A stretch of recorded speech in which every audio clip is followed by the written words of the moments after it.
Vamos a hacer sonar la campana.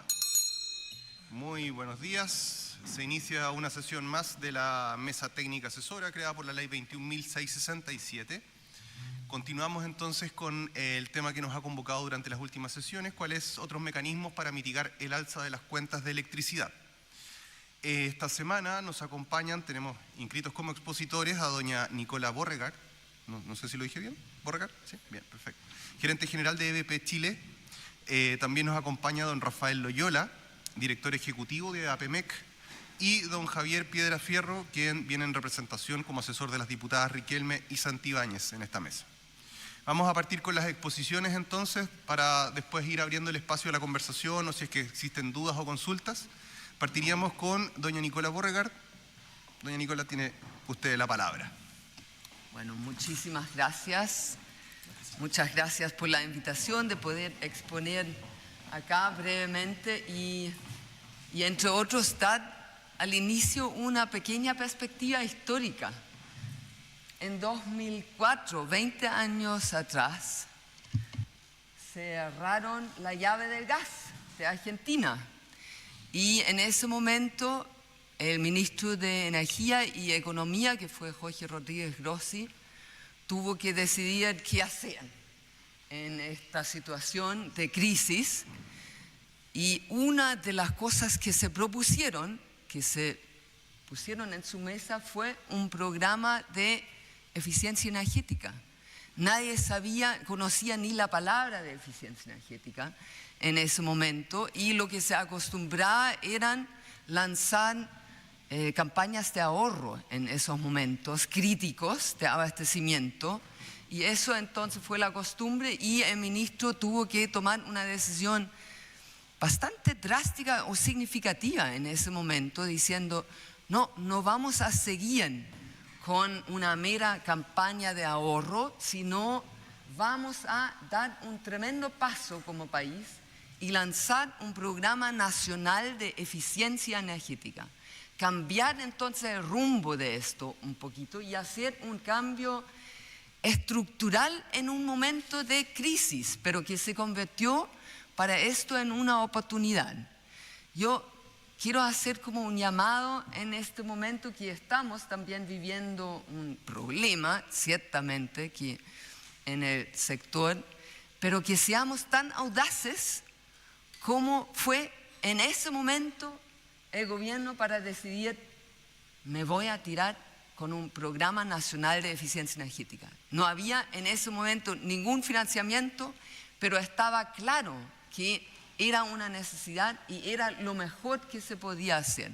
Hoy día se convirtió ese programa ya en la Agencia de Sostenibilidad Energética, la ACE, y que es una institución bastante relevante como brazo ejecutor de muchas de las políticas y programas.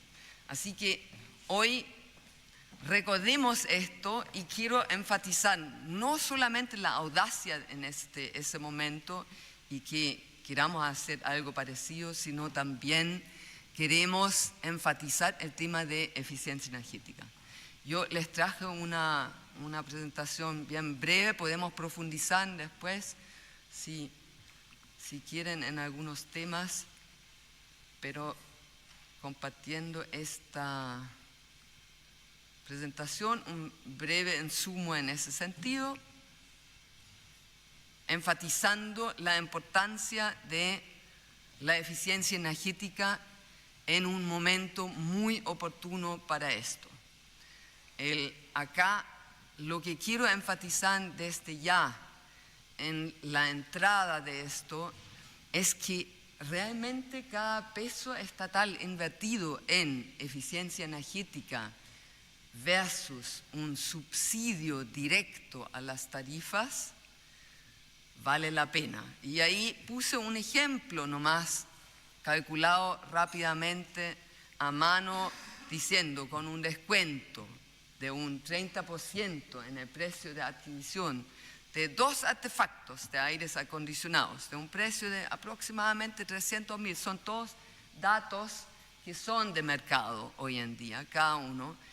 La inversión estatal de 180.000 pesos una sola vez, reemplazando a calefactores eléctricos poco eficientes, esas maquinitas chiquititas que tenemos, se pueden gatillar ahorros de aproximadamente 300.000 pesos por año. Y eso por mínimo 5 años. Uno dice, ya, un artefacto de aire acondicionado le doy mínimo un ciclo de vida de 5 años. En realidad lo ofrecen a 10 años o 15 años, pero mínimo 5 años. Entonces son 1.500.000 pesos que se ahorran en estas familias. Versus si yo contribuyo directamente a la tarifa, son solamente 180.000. Entonces, es realmente un llamado a volver a mirar este tema tan importante que nos puede dar una sustentabilidad a largo plazo. Entonces, por otra parte, obviamente no podemos retroceder en la transición hacia la electrificación, eso está claro.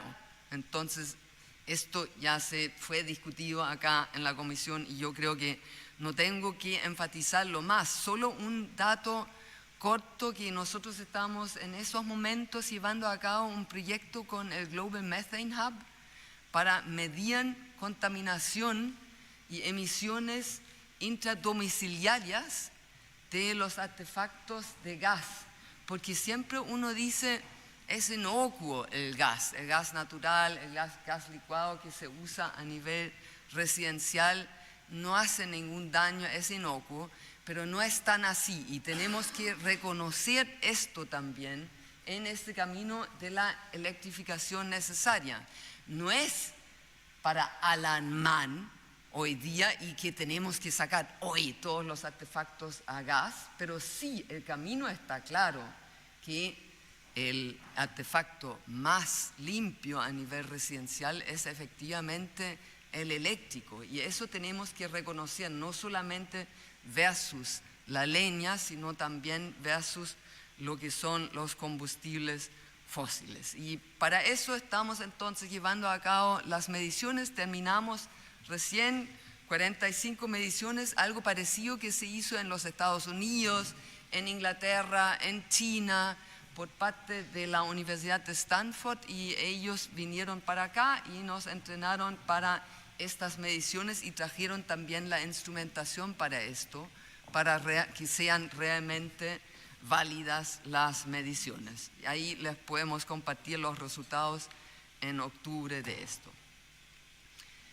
Foco en los artefactos más relevantes. Entonces veamos cuáles son los artefactos más relevantes acá en Chile, eléctricos, en donde tendríamos que enfocarlo.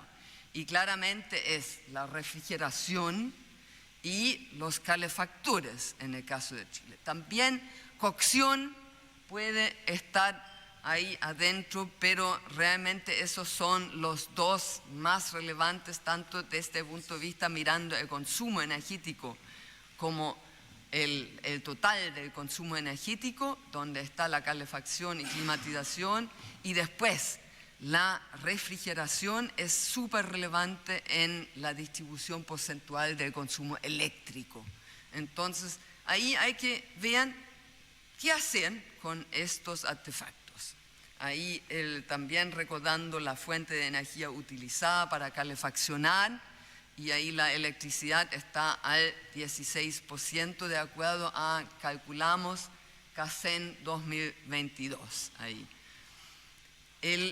Entonces, lo que decimos también y postulamos acá es que el tema del autoabastecimiento al mismo tiempo que la eficiencia energética se vuelve muy relevante, y eso lo destacó, por ejemplo, la presentación vila de energía colectiva, que se enfatizó el tema del autoabastecimiento, la relevancia y los necesarios cambios que se tendrían que implementar y se podrían implementar para fomentar el autoabastecimiento. En este caso contamos con un programa, Casa Solar, que justamente volviendo a la Agencia de Sostenibilidad Energética, la agencia está a cargo de este programa Casa Solar, que está funcionando desde 2021 y ha contribuido en distintas regiones y comunas de manera relevante a la introducción un poco más masiva de la generación distribuida a nivel residencial. Entonces eso es un dato también muy relevante. Los programas que proponemos nosotros acá como alternativas son: uno, el programa de recambio de calefacción. Lo dije ahí con sus datos fácilmente calculables. Ahí pongamos 20.000 equipos de aire acondicionado. Esto pueden ser también 100.000, pero pongamos una meta de 20.000 primero. Y esto no es para decir no debería haber el subsidio a la tarifa, sino puede ser un mecanismo complementario al que pueden optar los consumidores, los clientes finales.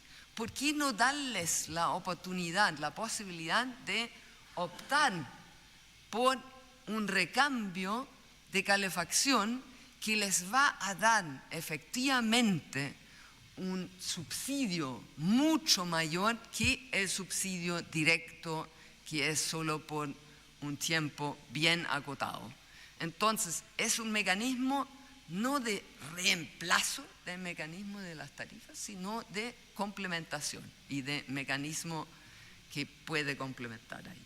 El segundo, el programa de recambio de refrigeración, y yo creo que ahí recordemos que la Fundación Chile también es un organismo bastante relevante en ejecución de programas en ese sentido, y ellos fueron los que implementaron el programa Refriclaje.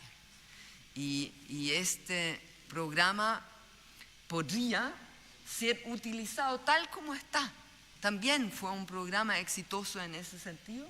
¿Y por qué no ampliarlo y entonces proporcionar artefactos más eficientes, dada la relevancia de la refrigeración, y puede ser utilizado de la misma forma como un complemento al subsidio o una opción, no un complemento, es una opción que puede tomar el cliente final en vez de postular por el subsidio? Y la ampliación del programa de casa solar. Ahí decimos, por ejemplo, hoy día el programa consiste en la instalación de 1 kilowatt. Esto puede ser aumentado a 2 o 3 kilowatts, que son los consumos más normales que tenemos a nivel residencial, y con esto entonces realmente asegurar el autoabastecimiento de una manera más clara. Aquí les proporcioné solo un par de los datos que hay de programas existentes. Un ejemplo del programa de recambio de calefacción. Ahí en este caso hay, por un lado, iniciativa privada por parte de Enel X, que están usando el mecanismo de compensación por las emisiones atmosféricas locales en Santiago, y están ahí con este programa muy relevante en cuanto al cambio, que ya han cambiado más de 10.000 calefactores eléctricos en la región metropolitana. Y por otra parte, obviamente, está el programa de recambio de estufas a leña del Ministerio de Medio Ambiente en las zonas saturadas, que conocemos muy bien, que está funcionando perfectamente y que tiene mucha historia y mucha tradición de funcionamiento. No hay que inventar la rueda para implementar estos programas como una opción adicional para el consumidor o cliente final. Y hay un par de datos más sobre el tema del programa de reciclaje que implementó la Fundación Chile. Con eso cierro. Esas son propuestas muy simples. Cualquier pregunta o apoyo que podamos dar, obviamente felices, contentos también en cuanto al tema de generación distribuida, que tenemos altos datos en ese sentido. Gracias. Muchas gracias, Nicola, por tu presentación. Antes de pasar a la siguiente presentación, queremos hacer una ronda de preguntas, de consultas. ¿Alguien tiene? ¿Sí? Profesor. Sí. Buen día a todas y todos. Muchas gracias por la presentación. Efectivamente, uno podría tener el objetivo de hacer un recambio a aire acondicionado y refrigeradores más eficientes, pero hay algo que se nos olvida y que son cosas tan sencillas como que no todas las casas tienen la instalación para soportar la carga de un aire acondicionado. Entonces eso significa que hay que hacer una normalización de instalación domiciliaria. Y con los nuevos pliegos técnicos de la SEC, lo que antiguamente un T1, por favor, las distribuidoras me pueden corregir, que antiguamente un T1 costaba 350.000 pesos, hoy día está lo bajo 850.000 por la cantidad de cosas nuevas que piden los T1. Y eso sin contar la normalización en cuanto a materiales, tableros, que yo le sumaría por lo menos otros 600.000 pesos más. Entonces, yo creo que la inversión no solamente el equipo, sino la normalización de la casa. Y mi pregunta es, ¿cómo financiamos eso? Porque solamente con el T1 y la normalización, yo estimo que es por lo menos 1,5 millones. Porque casas que tienen empalme de 3 kilos hasta 6 kilos no aguantan un aire acondicionado. Y lo que uno no tiene que, o lo uno que debe evitar, es que la gente mal utilice los electrodomésticos. En el fondo use la zapatilla, o adultere el medidor, o no se dé cuenta que con mayor consumo los cables antiguos, que algunos no son ni siquiera ignífugos, la casa se puede incendiar. Entonces yo creo que esos elementos hay que ponerlos también sobre la mesa al momento de pensar en un recambio de aire acondicionado y refrigerador. Muchas gracias. Gracias. ¿Alguna otra? ¿Sí, Javier? Muchas gracias. Bueno, primero agradecer a Nicolás su exposición, la encontré maravillosa. Yo repetiré algo que dije la primera sesión de esta mesa, es que yo personalmente la verdad que no estoy a favor de los subsidios al consumo, sino que pienso que justamente el Estado debería financiar ahorro y energías renovables. ¿Ya? O sea, el Estado, y sí podría estar de acuerdo con un subsidio al consumo, sí, solo sí, es para resolver problemas de pobreza energética, o sea, que el Estado ayude a quienes tengan que tomar la decisión entre pasar frío y comer, digamos. ¿Ya? Pero esos elementos, bueno, finalmente sabemos que no fueron considerados en el subsidio, pero como estamos para proponer ideas, yo quiero retomar una idea que propuse en la mesa técnica de pobreza energética hace 2 años atrás, que era la gracia del subsidio eléctrico, o una de las grandes gracias, creo yo que lo más connotado, es que puedes vincular el número de clientes con el registro social de hogares, por tanto ya puedes tener una determinación en términos de consumo de esas personas, y de hecho no solo electricidad, el día de mañana lo puedes asociar a otros combustibles, ¿ya? Y los ingresos de esas personas y poder subvencionar a quien más lo necesita. Y la propuesta que yo había realizado y que quiero ver cómo la ves tú y si es que conversa con lo que tú propones, Nicolás, era que yo pienso que las políticas públicas se deben concadenar unas con otras. No debe ser una política pública, no puede ser un caramelo, ¿cierto? Y te doy el caramelo y me voy. No, te tengo que dar algo que después te pueda entregar otra cosa. Entonces yo planteaba poder concadenar el subsidio a la aislación térmica de vivienda hacia el futuro. Porque ya teniendo un hogar, teniendo un número de clientes, tengo una dirección, con eso yo ya tengo la información para meterme a la página del Servicio de Impuesto Interno y saber si esa casa, en qué año se construyó, si tiene o no una ampliación regularizada o no, y de esa forma si es que necesita o no aislación térmica en su casa. Y yo pienso que eso sería muy bueno concadenarlo, y si tú ves que esto también, esa medida de eficiencia energética podría concadenar con lo que tú planteas. Gracias, Javier. Vamos a suspender 2 minutos porque tienen que reiniciar los equipos, porque estamos haciendo una transmisión en vivo y se cayó la transmisión en vivo. Estamos grabando, pero la idea es que esto también se transmita en vivo porque hay mucha gente que lo está viendo. Así que 2 minutos y volvemos con la...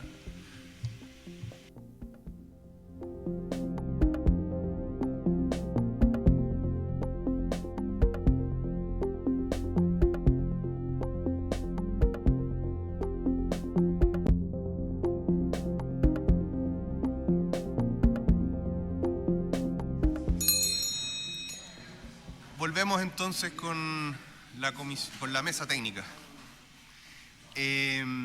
Había quedado pendiente la palabra de don Hernán Calderón de Conadecus. Hernán. Bueno, yo quiero felicitar a Nicolás por la presentación. Creo que hay propuestas muy interesantes, pero creo que, como dijo el profesor Verdejo, esto tenemos que ponerle el cable a tierra. Y el cable a tierra tiene que ver con la condición que hoy día tienen las viviendas en Chile. Más del 60% de las viviendas en Chile no están en condiciones de hacer una transición energética. No es posible descarbonizarlas. No tienen la capacidad instalada para poder colocar un aire acondicionado, ni siquiera tener un microondas funcionando y un hervidor eléctrico. Esa es la realidad. Son dos circuitos que tienen la gran mayoría, más del 60% de las viviendas en Chile. Lo hemos estado advirtiendo hace más de 10 años con una instalación precaria en que ni siquiera reúne condiciones básicas, alambre de 1 milímetro.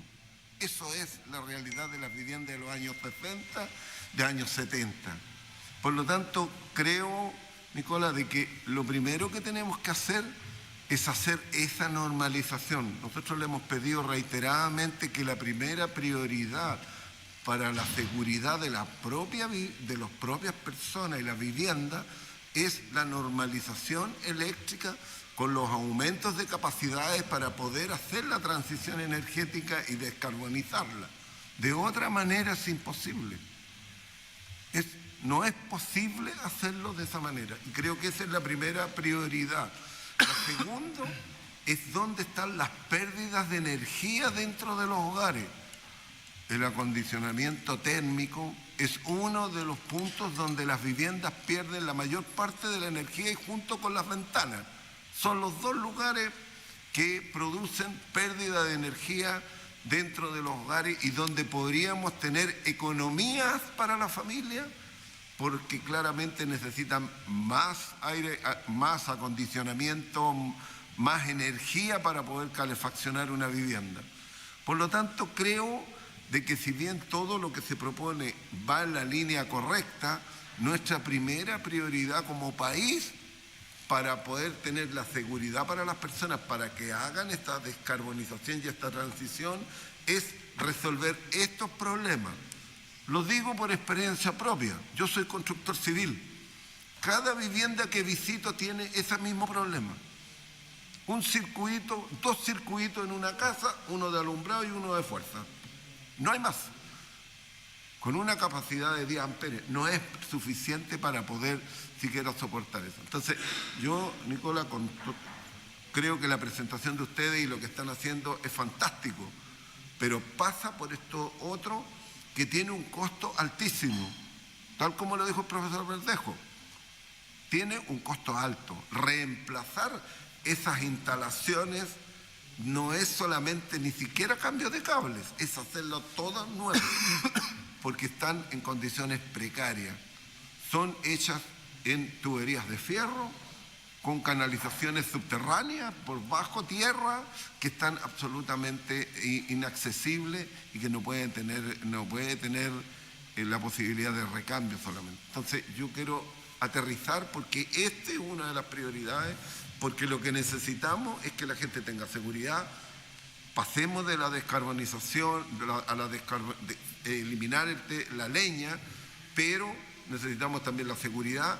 Y lo importante aquí es que lo que buscamos es que se rebaje la tarifa, porque el subsidio lo podemos mantener, es la emergencia lo que nos da, pero nosotros creemos que hay espacios para poder, por la competencia y por otros factores, para poder rebajar la tarifa que tienen los consumidores finales. Gracias. Bien. Perdón, tenía apagado el micrófono. Ahora sí.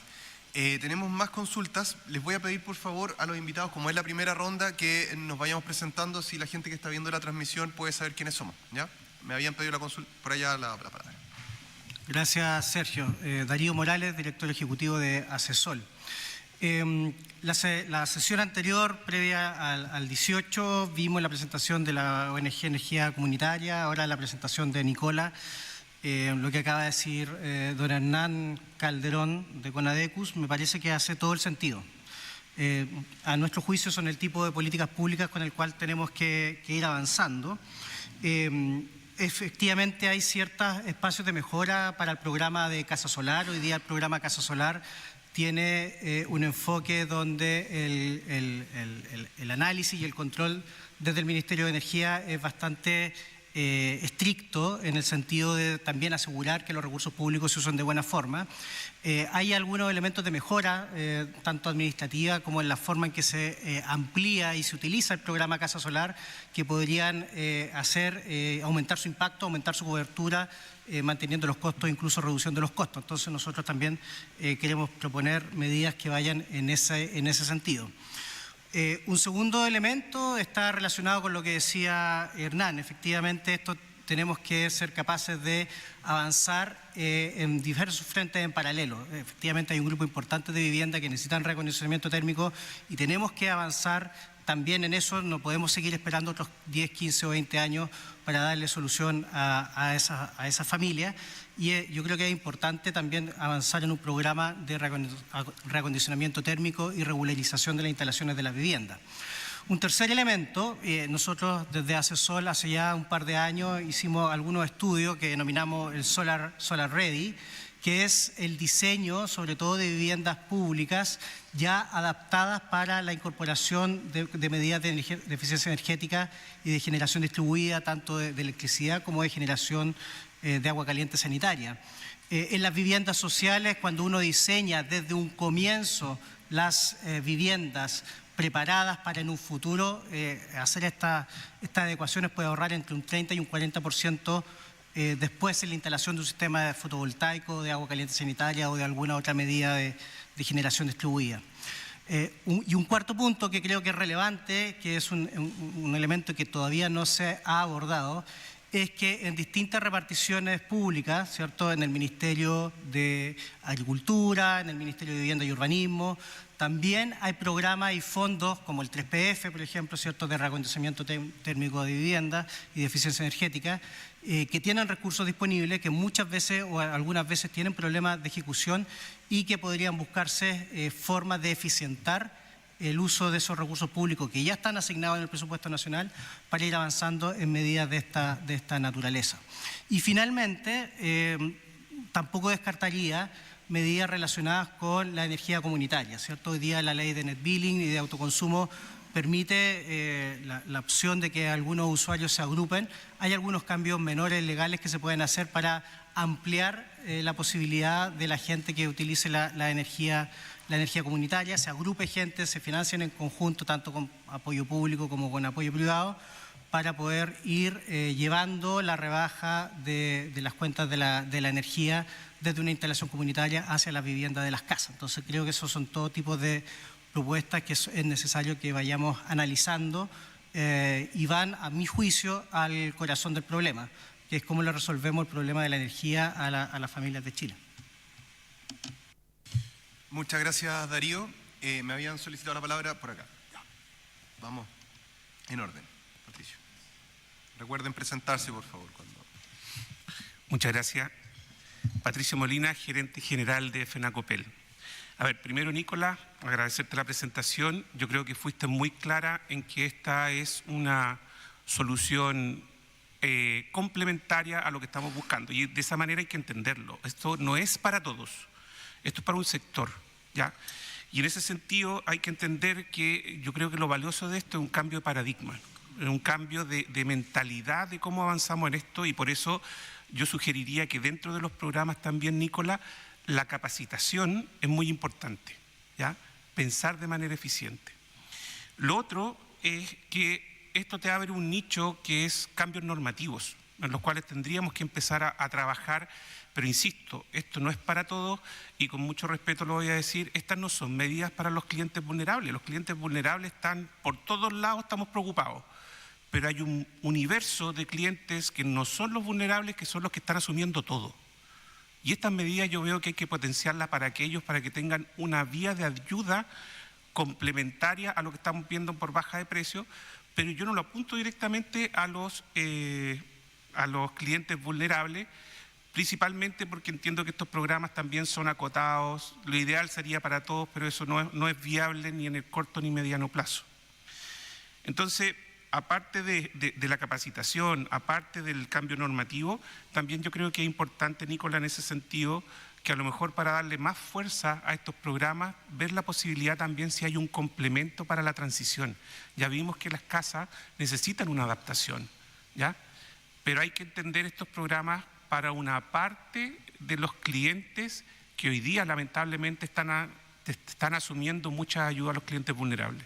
Eso. Gracias, Sergio. Gracias, Patricio. También me habían pedido la palabra por allá. Bueno, Javier Bustos de Acenor, lo voy a hacer bien breve. Dada la experiencia que tienes tú, Nicola, y la propuesta, justamente, y un poco en la misma línea de lo que decía Darío, ¿tienes conocimiento de programas que esté actualmente llevando la Agencia de Sostenibilidad Energética que podrían reconfigurarse, reasignarse? Porque efectivamente hay una transversalidad de programas y distintas iniciativas, pero por ahí tal vez vale la pena agrupar y poner el foco en estas que parecen ser que pueden tener mayor impacto.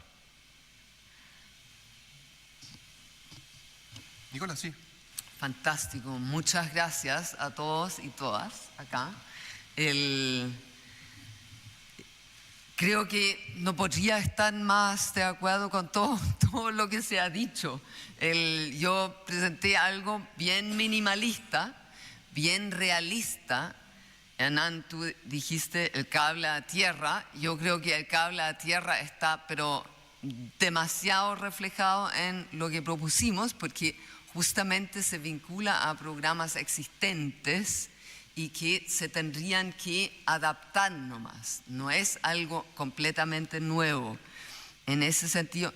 Y ahí, Hernán, nosotros trabajamos mucho en distintas comunas, desde el norte al sur, en Renca, Lo Espejo, Mamiña, Maule, etcétera, etcétera. Y vemos las situaciones en las casas. Trabajamos directamente con la gente.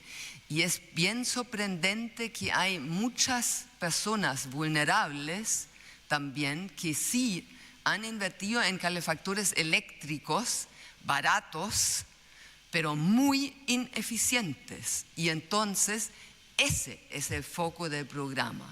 El foco del programa es sustituir lo ineficiente con lo eficiente. Esto no quiere decir que hay un aumento en la potencia necesaria a nivel de las casas.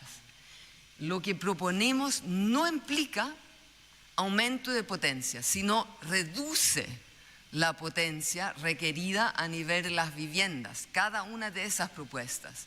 Pero no importa, estoy demasiado de acuerdo con la necesidad de la normalización y es tal como ustedes dicen, 60% no está normalizado. Entonces no podemos seguir escondiendo la cabeza en la arena, tenemos que enfrentarlo y aunque cueste, esto hay que enfrentarlo.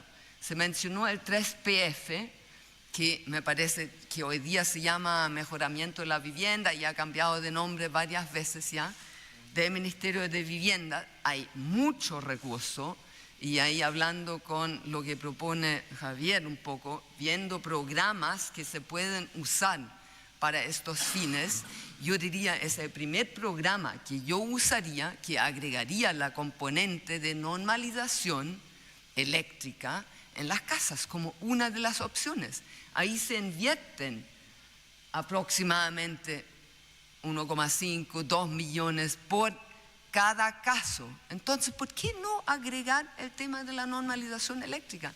No podría estar más de acuerdo con ustedes en ese sentido. Y yo creo que lo que propone Javier también en ese sentido, aquí el otro Javier, hace mucho sentido como tener una mirada más sistémica a esto y decían entender la vivienda de esta forma, que hay que ver el tema del reacondicionamiento, hay que ver el tema de la normalización, hay que ver el tema de los programas de eficiencia y recambio, y eso tiene que ser agrupado de alguna forma. Yo sé que el Ministerio de Energía, junto al Ministerio de Vivienda y el Ministerio de Medio Ambiente, están en camino a esto.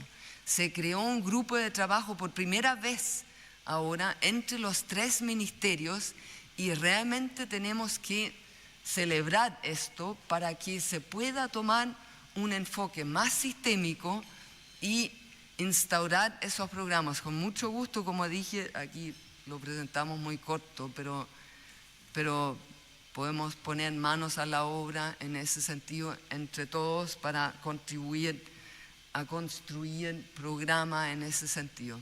Fantástico. Yo creo que con esto, no sé si quedó algo. ¿Alguien más tiene alguna otra duda? ¿Alguna consulta? ¿Algún aporte? Bueno, agradecer a Nicolás por la exposición. Sí, gracias. Sí. Gracias. Javier. A mí me gustaría hacer un aporte al propósito de lo que se estaba hablando. Solamente plantear un dato, el tema de la... Javier, por favor, preséntate para que la gente... Sí, obvio.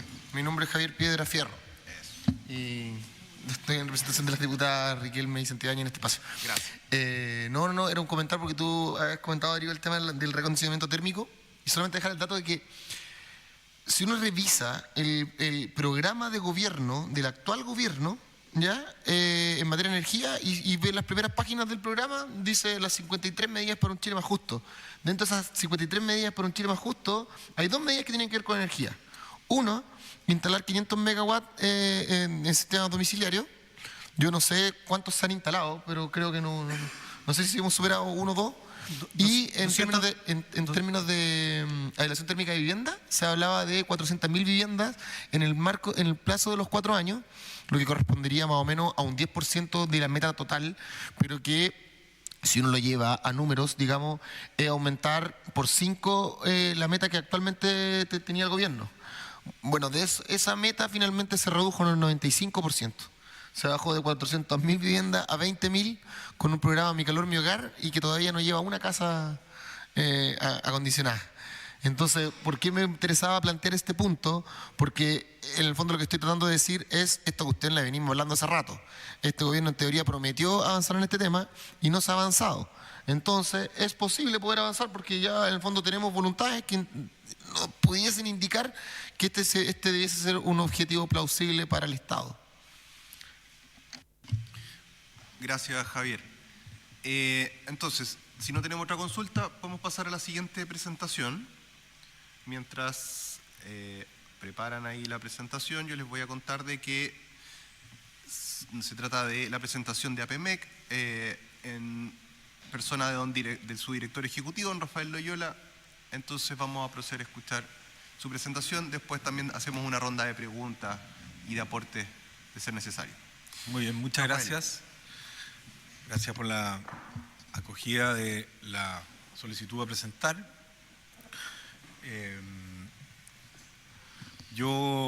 Perdón, está mal la fecha, y dice 16 de septiembre, estamos a 23, no sé, lo habíamos mandado anteriormente. Yo me quiero colgar un poquito de lo que decía Hernán Calderón hace un ratito atrás, que nos centremos también en temas que rebajen tarifas y propuestas que rebajen tarifas. Por supuesto, ese es el objetivo. Estamos hablando de que esta mesa ahora tendría que sacar un informe en donde se concluyeran medidas concretas para rebajar tarifas y no solo en el subsidio eléctrico. El subsidio eléctrico se ha llevado absolutamente toda la atención y la atención, de las dos cosas. Y yo vengo también a tensionar nuevamente la mesa, realmente con la presentación que voy a hacer, porque creemos que respecto al subsidio eléctrico, lo que ha pasado es que en materia de PMGD, la atención y la atención se la ha llevado el subsidio.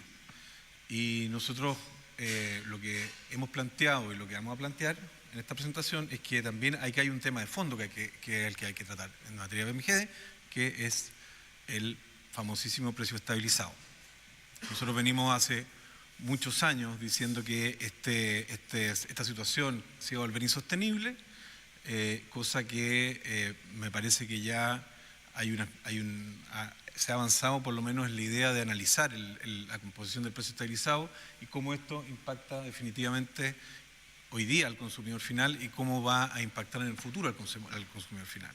Y a nosotros nos asiste la convicción de que esta mesa tiene que tener alguna conclusión en ese sentido, más allá, por supuesto, de lo que hemos estado hablando de el subsidio en materia de tarifa. A ver cómo se pasa esto. Bueno, APMEC somos la Asociación de Hidroeléctricas de Pequeña y Mediana Escala de Chile, fuimos fundada en el año 2008. Esas son las empresas que hoy día participan en mi directorio y nuestro deber y nuestra fundamentación es promover y fomentar el desarrollo de las pequeñas y medianas centrales hidroeléctricas. Hoy día, pequeñas centrales hidroeléctricas hay un total de 130 unidades bajo 20 megawatts. Bueno, un poquito yendo al fondo del tema del precio estabilizado, como les decía, más allá del subsidio que por supuesto se ha llevado todas las miradas, es que aquí tenemos una señal económica equivocada que hace remunerar a cerca de $70 centrales que en el spot están a cero. Esto se ha originado a través de una sobreinversión no competitiva. El precio, como decíamos, de mercado en horarios solares es cercano a cero. Este incremento PMGD fotovoltaico ha sido más del 400% en los últimos años. Esto da cuenta de la anomalía regulatoria que esto significa. Este subsidio PMGD a las fotovoltaicas, a las centrales fotovoltaicas este año va a sobrepasar los $400 millones. Si uno se fija, el subsidio para 3 años son 900 y de aquí para adelante tenemos por lo menos $400 millones al año, sino $500 millones al año en subsidio a este tipo de tecnología. Ahora ustedes se preguntarán por qué son tan insistentes los hidroeléctricos pequeños respecto a este punto. Hemos sido muy insistentes porque resulta que se ha consolidado lo que nosotros veníamos pensando y veníamos analizando hace años, que este tipo de mecanismo lo que hace es subsidiar a una tecnología en particular de la RNC, que es particularmente la fotovoltaica, y han habido valores negativos y devoluciones al sistema por parte de eólicas y principalmente hidroeléctricas. Por lo tanto, está claro que no es un sistema neutro. Las compensaciones PMGD ya las hemos indicado, hoy día son 434. Hay una oferta renovable y costo cero en hora solar que supera largamente la demanda, por supuesto. Eso también lo han dicho los clientes industriales. Y además, este tipo de tecnología no está sometida a vertimientos, lo que agrava el problema hoy día. Entonces, como decíamos, es una asociación que se ha vuelto insostenible y que es un tema que hay que abordar en el fondo. Y esta comisión debe tener conclusiones que aborden ese fondo.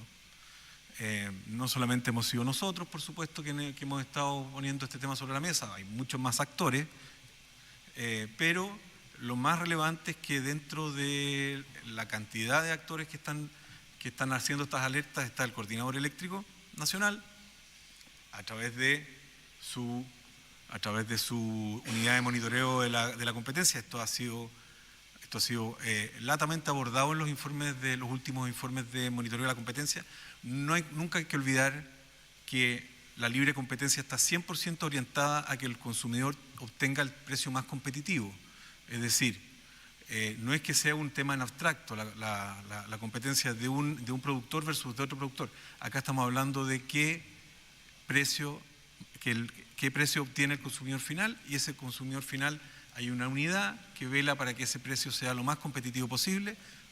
Las alertas están puestas sobre la mesa, incluso hay una recomendación normativa del coordinador hace más de un año situado al interior del ministerio por este tema. ¿Qué es lo que dice esa recomendación normativa? Lo que dice es que lo que recomienda el coordinador es una medida bastante radical, que es que el precio estabilizado sea reliquidado semestralmente. Nada menos que eso. ¿Por qué? Porque esto busca, y esa recomendación busca que el consumidor no se vea abultada la cuenta del consumidor producto de este mecanismo. Incluso el propio Ministerio de Energía ha tenido a bien, en el fondo, hacer un análisis también en esta materia, ¿ah? Y dice que durante el año 2023 el pago por por compensación del precio estabilizado mensual superó el 20% de la totalidad de los pagos laterales, nada menos. Así que algo habrá que hacer y alguna recomendación habrá que tener esta comisión, en este sentido.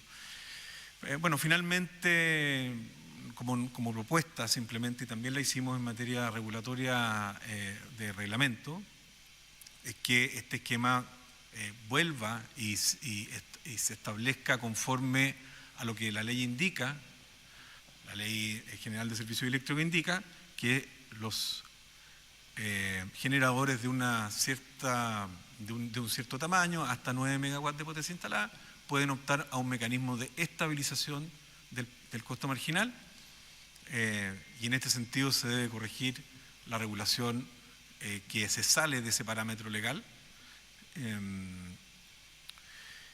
Y en ese sentido lo que nosotros proponemos es modificar las disposiciones establecidas en el régimen permanente del DC 88 de 2020, definiendo un nuevo precio estabilizado determinado como el precio básico de la energía por intervalo temporal, es decir, sin ajuste de la banda de precio medio de mercado. Eso es lo que nosotros hicimos también valer al Ministerio hace unas semanas en materia de modificación del decreto correspondiente. Pero cerrando la presentación, solamente quiero manifestar que esto es un tema no menor. Este es un tema que, en el fondo, esto va directamente a establecer un sobreprecio hoy día en bienes y servicios a los consumidores, y en el futuro, a partir de 2027, en una parte, va a ir a alza directa de precio a los consumidores residenciales. Por lo tanto, debe ser abordado a nuestro juicio. Eso es todo en nuestra presentación. Muchas gracias. Muchas gracias, Rafael. ¿Alguna consulta, algún comentario respecto a la presentación que escuchamos? ¿Ninguna? ¿Sí? Javier. Muchas gracias. Para entender en concreto, ustedes están planteando una propuesta para que bajar la cuenta de la luz a partir del 2027. No, lo que estamos planteando, o sea, lo va a solucionar también ese tema, pero lo que estamos planteando es que se modifique hoy día cómo se configura el precio estabilizado, de forma tal de seguir la recomendación normativa del coordinador, y en ese sentido, modificando ese precio estabilizado, lo que logras es que hoy día bajen los costos laterales que se traspasan directamente a través de bienes y servicios hoy día, y el 2027 también lo vas a bajar, efectivamente, a través de esta fórmula. Gracias. ¿Sí? Humberto, ¿tú querías...? Sí, yo creo que hay tiempo y tiempo para cada cosa en la vida. Y yo creo que efectivamente acá hay algo que analizar, pero no sé, Sergio, por favor, corrígeme, no sé si el mandato que tiene esta parte de la mesa tiene que ver con aspectos sobre el precio estabilizado, dado que lo que sugirieron o solicitaron los parlamentarios en el proyecto de ley es que nos concentráramos en cómo bajar las tarifas a los clientes regulados. Y el efecto del precio estabilizado, en principio, debiese verse en tarifa después del 2027. Uno puede tener posturas distintas respecto si es conveniente o no incluirlo en los precios de la licitación. Desde mi punto de vista es transparentar el precio, porque al final del día los generadores tienen que hacerse cargo de esta política pública, que sea buena o sea mala, es lo que hay. Entonces no sé si es el momento para concentrarnos en este punto que, insisto, uno puede estar a favor, puede estar en contra. Yo creo que es un punto relevante, pero no sé si es parte de lo que se encargó en el proyecto de ley. Gracias, Humberto. Claro, en esta segunda parte de sesiones que hemos mantenido, el tema principal a analizar es el de otros mecanismos para mitigar el alza de las cuentas de electricidad de los clientes regulados, como dices tú. Durante la primera parte de las sesiones de la mesa también nos dedicamos a básicamente analizar el tema del subsidio y buscar otro tipo de soluciones más de corto plazo. Lo que estamos haciendo hoy en día es buscar soluciones de largo plazo que nos permitan a lo largo del tiempo la reducción y mitigar también las alzas de las cuentas en lo futuro. Pero como tú dices, efectivamente, sin embargo, agradecemos también todas las propuestas que se presenten y nosotros como mesa tenemos que estar abiertos también a recibir todo tipo de propuestas o todo tipo de intervenciones que se quieran hacer en pos de justamente buscar o mitigar las alzas de las cuentas de electricidad en el futuro. Dicho eso, sí. Sí, no. Hernán Calderón, de Conadecus. Bueno, yo con respecto a lo que estamos planteando, específicamente el tema de los PMGD, nosotros hemos sido claros y precisos. Creo que esto distorsiona las tarifas. Es precisamente una distorsión. Esta es una de las tantas distorsiones que están sufriendo los consumidores finales en la tarifa que están recibiendo. Y por lo tanto, un precio estabilizado, un subsidio cruzado, no lo están asumiendo. Hoy día lo están asumiendo los consumidores libres, pero en el 2027 lo empezarán a recibir como costo sistémico los consumidores regulados. Y esto es uno de los temas que tenemos que resolver.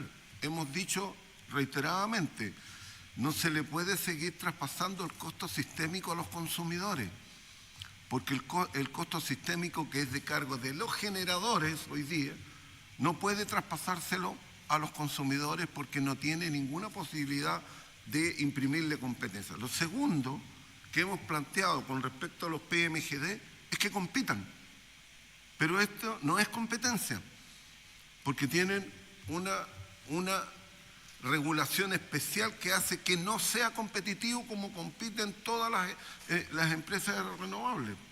Las demás compiten, hay competencia. Lo que necesitamos nosotros como consumidores es que las empresas generadoras compitan entre ellas y asimismo los PMGD para poder tener una competencia sana y de que de verdad los precios lleguen a los consumidores. ¿Qué es lo otro que hemos pedido? Y creo que ahí es donde está el punto. Que se nos dé la libertad de los consumidores de asociarnos de tal manera de poder negociar en bloque qué tipo de generación queremos que nos llegue a nuestro hogar y qué precio nos van a entregar las generadoras. Esto, así como lo pueden hacer los consumidores libres, ¿por qué también no lo pueden hacer los consumidores regulados? Que se puedan asociar individualmente. Y no tengamos este límite de que para ser consumidor libre tenemos que tener 500 kilos y que hoy día se quiere rebajar a menos, pero no. La libertad de los consumidores de asociarnos y poder decirle a las generadoras que son las que compiten. No podemos hacerlo con las distribuidoras porque es monopólico. No podemos hacerlo. Ellos tienen, ese es otro tema que hay que resolverlo con la ley de distribución, si es necesario y razonable separar la distribución de la comercialización. Pero hoy día sí, si se nos da la posibilidad a los consumidores de asociarnos, les aseguro de que podemos hacer grandes campañas como lo han hecho en otros países donde se juntan 300.000, 400.000 consumidores y negocian directamente. No con las generadoras en esos casos, sino que con las comercializadoras. Pero aquí, donde hay competencia y donde tenemos que darle más competencia a este mercado, es justamente en el de generación. Y ahí las PMGD no están compitiendo porque con un precio estabilizado justamente no es competencia. Eso. Gracias, Hernán. ¿Sí? Humberto. Sí, a ver, lo que pasa es que yo estoy tratando de buscar hacer una moción de orden, porque si comenzamos a revisar todos los términos de la tarifa, debiésemos también preocuparnos de los servicios complementarios, porque los residenciales también pagan servicios complementarios, poquito pero pagan. Pagan potencia y tienen solamente medidor de energía. Entonces, se nos puede complejizar tanto la discusión y abrir tanto el espectro que al final del día terminar un informe con una propuesta para que los parlamentarios puedan tomar decisiones.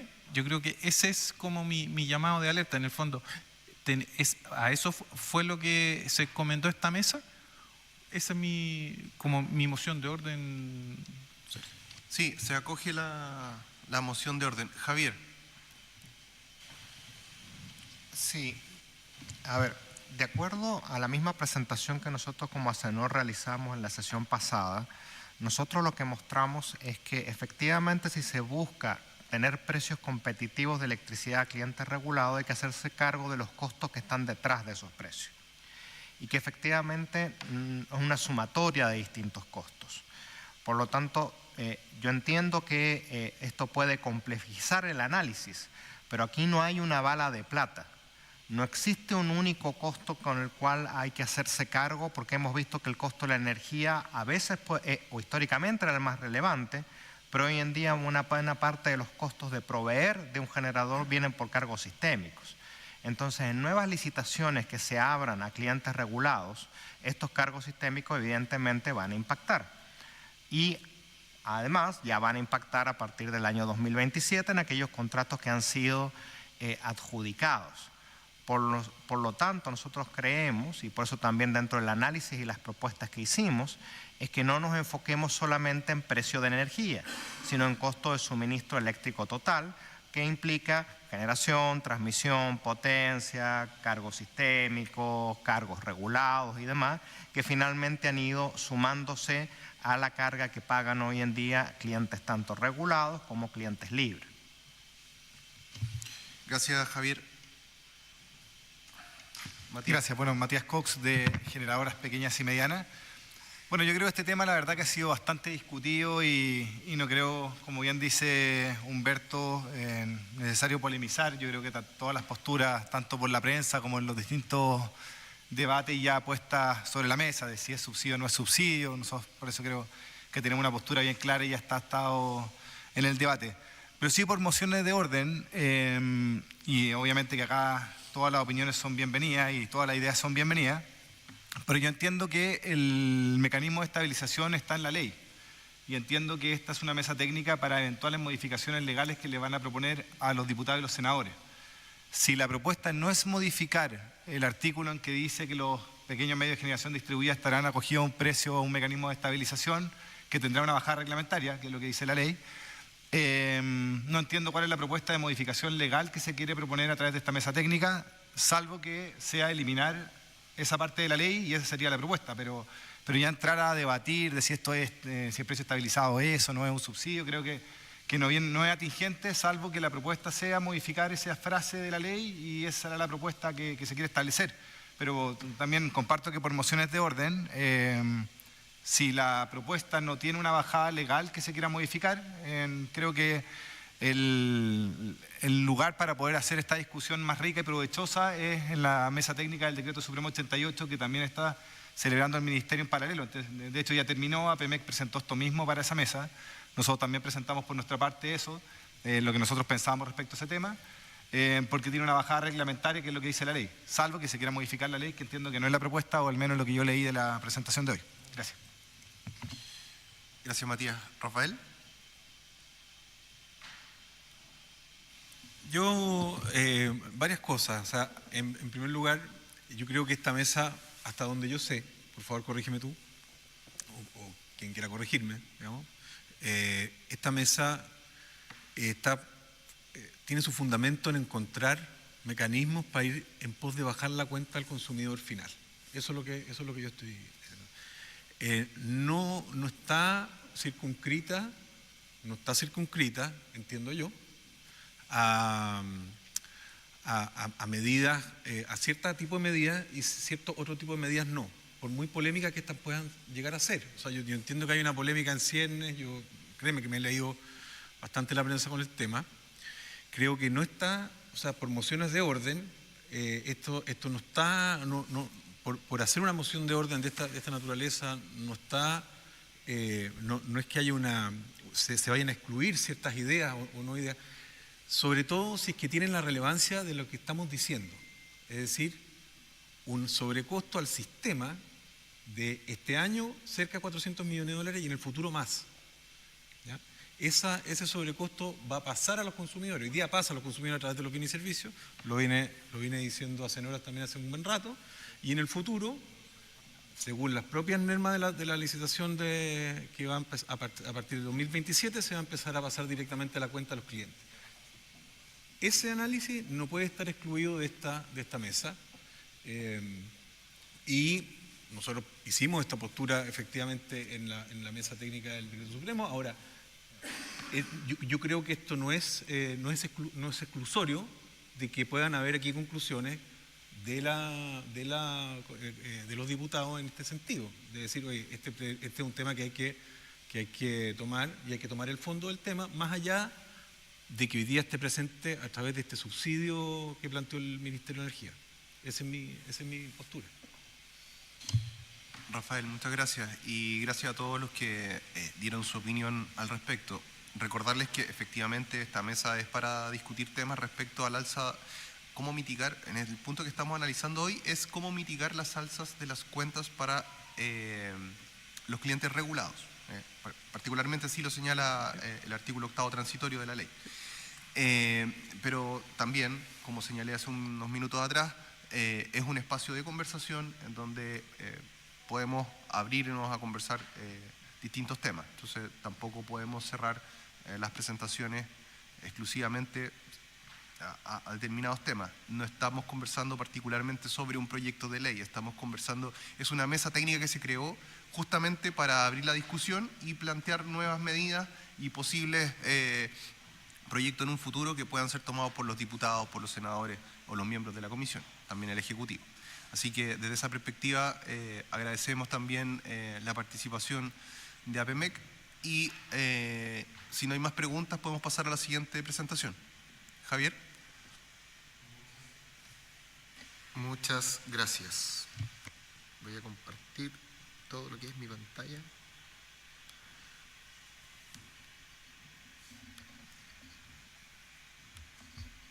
¿Se ve bien, cierto? Ahí sí. Ahí se ve. Ya, perfecto. Un segundito.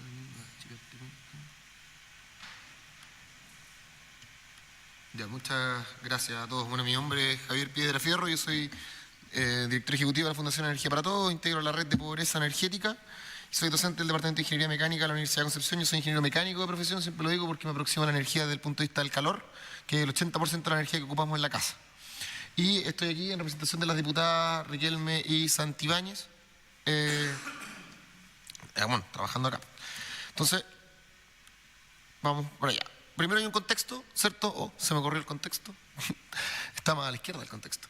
Ya, el alza de la tarifa eléctrica, por eso estamos acá, ¿cierto? Esto es porque el 19 de junio el Banco Central informa de un alza del 57% de enero del 2025 y el Ministerio de Energía informa de esa misma semana de alza escalonada en julio, octubre y enero. Por un lado tenemos la mesa técnica que comienza a trabajar para discutir dos temas, la ampliación del subsidio y la reducción de la tarifa, y por último tenemos un proyecto de ley de ampliación del subsidio eléctrico como respuesta al alza. Ya el 1 de julio se anuncia el proyecto de ley para la ampliación del subsidio, se discute en la mesa técnica para presentar el proyecto de ley el 26 de agosto, o sea que estuvimos 2 meses discutiendo eso. El diseño de la propuesta de ampliar de 1,6 a 4,7 millones de hogares beneficiarios, pertenecientes al 40% del registro social de hogares, llegando a una cobertura a un 48% de la población. Además, llegaría hasta el 2027, o sea, es transitorio. Para el financiamiento se ha determinado una fórmula autocontenida que busca recaudar 913 millones de dólares, recaudaciones, y estos son la recaudación extra del IVA por motivo de alza tarifaria, impuesto verde transitorio y recaudación sobre las rentas de los PMGD. Eso todos lo sabemos. Luego, siempre parto con lo mismo, Chile es el país más desigual a la hora de pagar la cuenta de la luz en Sudamérica, según un informe CEPAL del año 2021. Ya, la segunda tarifa más cara, pero sí los más desiguales. Chile tiene una tarifa eléctrica como el promedio de la OCDE, ya, pero nuestros salarios son 38% más bajos, o sea que tenemos una tarifa de país desarrollado, pero un sueldo de país en vía de desarrollo. Eso como una conversa. Pero además, tenemos el costo de la energía eléctrica está dolarizada. Yo siempre cuento la anécdota de que una vez Donald Trump tiró un tuit contra los chinos hace 4 años atrás y subió el dólar. Yo decía, bueno, o sea, un tipo se tira un tuit y a mí me sube la cuenta de la luz. Entonces, eso está mal, pienso yo. Pero estamos sujetos a eso. Entonces, no puede subir la cuenta de la luz por el mero hecho de que suba el dólar. A nadie se le ocurrió todavía poner un forward a los contratos. Vamos al consumo residencial. El consumo residencial de electricidad, digamos, no es todos los meses igual. Todos los meses varía. En los meses de invierno consumimos más, en los meses de primavera, otoño consumimos menos, en los meses de verano ahora consumimos un poco más que antes, y en general cada invierno consumimos más que el invierno anterior, cada verano estamos consumiendo un poco más que el verano anterior, y no así en primavera e invierno. Pero además de que los consumos son distintos, las tarifas son distintas según región. Entonces, una persona que consume X cantidad de kilowatt hora en la región metropolitana no va a gastar lo mismo que la región de los ríos, 40% más caro en la región de los ríos. ¿Ya? Y si uno hace como un cálculo muy al vuelo, digamos, el consumo varía según región, como también varía la tarifa eléctrica, lo que les había comentado. El consumo promedio mensual de Chile para el año 2022 fue de 193 kilowatt hora, promedio mensual, según la Comisión Nacional de Energía. Uno lo puede descargar en energiaabierta.cl estos datos. El gasto por dicho consumo, antes de las alzas, o sea, si yo en cada región consumía esos 193, iba a variar entre 25.200 pesos a 34.300 en los ríos. Eso es lo que gastan las familias.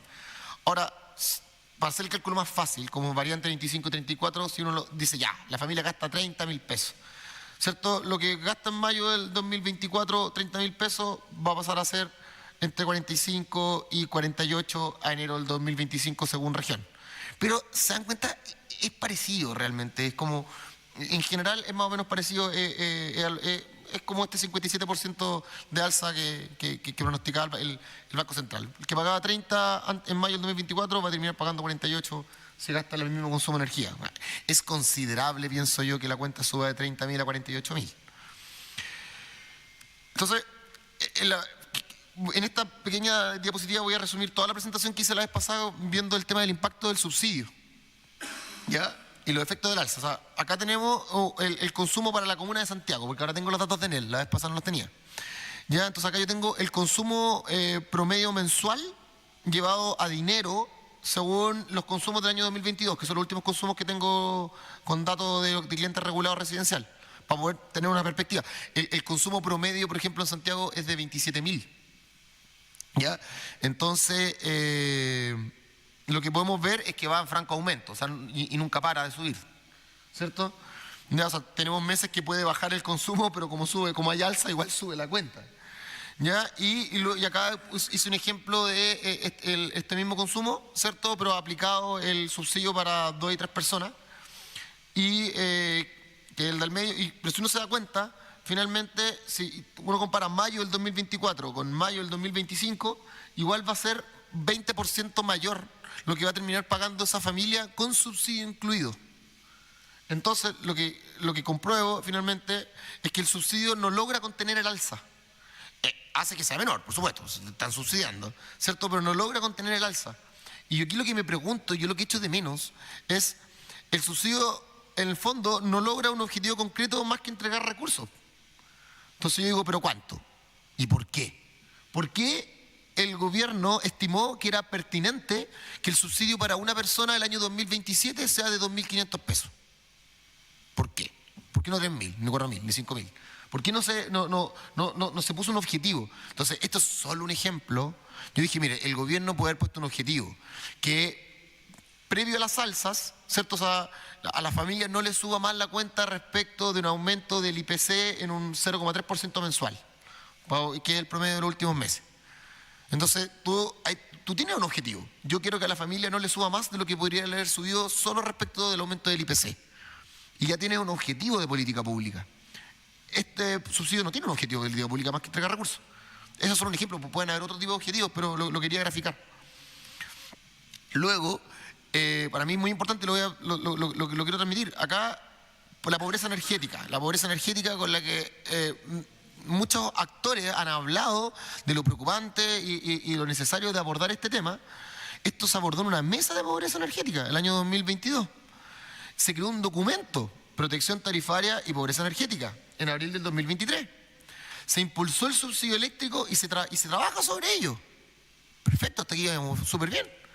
Pero después nos damos cuenta que el subsidio apunta a la totalidad del 40% del registro social de hogares, discriminando la necesidad del subsidio por el registro social de hogares, pero no por la necesidad del alza propiamente tal. ¿Qué quiero llegar?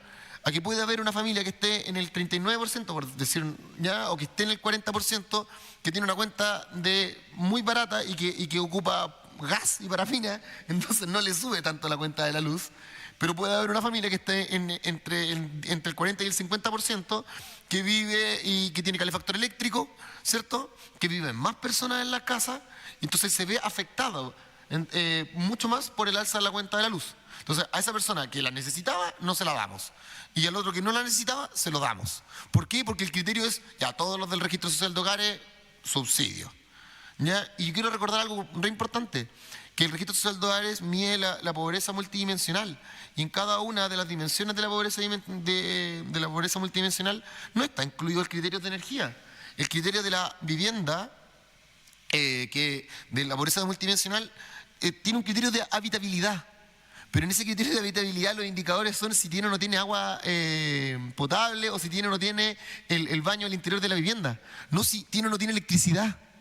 Entonces están determinando un criterio para entregar un subsidio, ¿cierto?, que no tiene que ver con el alza de la tarifa.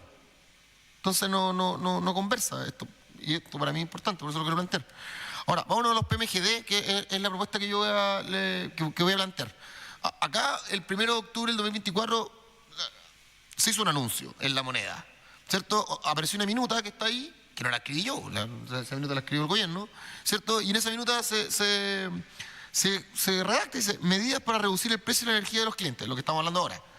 Realizar una reforma corta al régimen de abastecimiento de suministro a clientes regulados, de manera a permitir que los clientes regulados puedan comprar energía a pequeños medios de generación distribuida. Esto permitirá, por una parte, reducir en un 7% y de manera permanente el precio de la energía transable a los clientes finales, y por otra parte generará beneficios sistémicos para los demás clientes de la industria. Esto no lo escribí yo, lo escribió el gobierno, digamos. Pero después, el 29 de julio, ¿cierto?, vimos otra propuesta, y que esto puse un solo recorte, porque fue el recorte de ese día, ya que el gobierno busca limitar ingresos de los pequeños generadores para financiar el subsidio, porque si me ponía a buscar recortes de la prensa sobre este tema, iba a estar un montón de diapos hablando de eso. ¿Ya? Entonces yo dije, bueno, acá podemos rescatar la propuesta que realizaba el gobierno en primera instancia y poder establecer algunos principios. Primer principio: el objetivo principal es buscar reducir la tarifa eléctrica del usuario final de manera permanente. O sea, no transitoria como el subsidio. Segundo, que sea una medida costo eficiente versus el subsidio eléctrico. O sea, proponer algo que sea mejor que el subsidio, porque si propongo algo que es peor no tiene sentido. 3, corregir distorsión que genera el precio estabilizado y generar beneficios sistémicos que se traduzcan en beneficio a los consumidores. Si las generadoras y los clientes libres dejan de pagar por el precio estabilizado, tendrán una tarifa menor, ¿cierto? Por tanto, tendrán menos costos. Por tanto, por poner un ejemplo súper práctico, si Superpollo es un cliente libre y compra energía y esa energía le bajan el precio, hay dos posibilidades: o baja el precio del pollo, ¿cierto?, o aumenta las utilidades de la empresa, por tanto los ingresos del Estado, por tanto, por una o dos ganamos los consumidores. ¿Ya? Entonces, eso quiero hablar con beneficio de los consumidores. Y 4, que es lo más importante, o sea, no lo más importante son los usuarios, pero algo muy importante de la propuesta es que quienes se puedan ver afectados no queden en una posición peor a la que se encontraban históricamente. Eso es muy relevante. Ya, o sea, una medida que a nadie lo deje peor de como estaba. Porque obviamente toda medida a alguien le afecta. Ya, bajar la tarifa eléctrica. Aquí estoy usando las 2 diapositivas que utilizó el Ministerio de Energía cuando presentó la propuesta de los PMGD. Nos decía que a día de hoy un 17,6% de la proporción de la energía inyectada de los PMG versus la energía consumida por los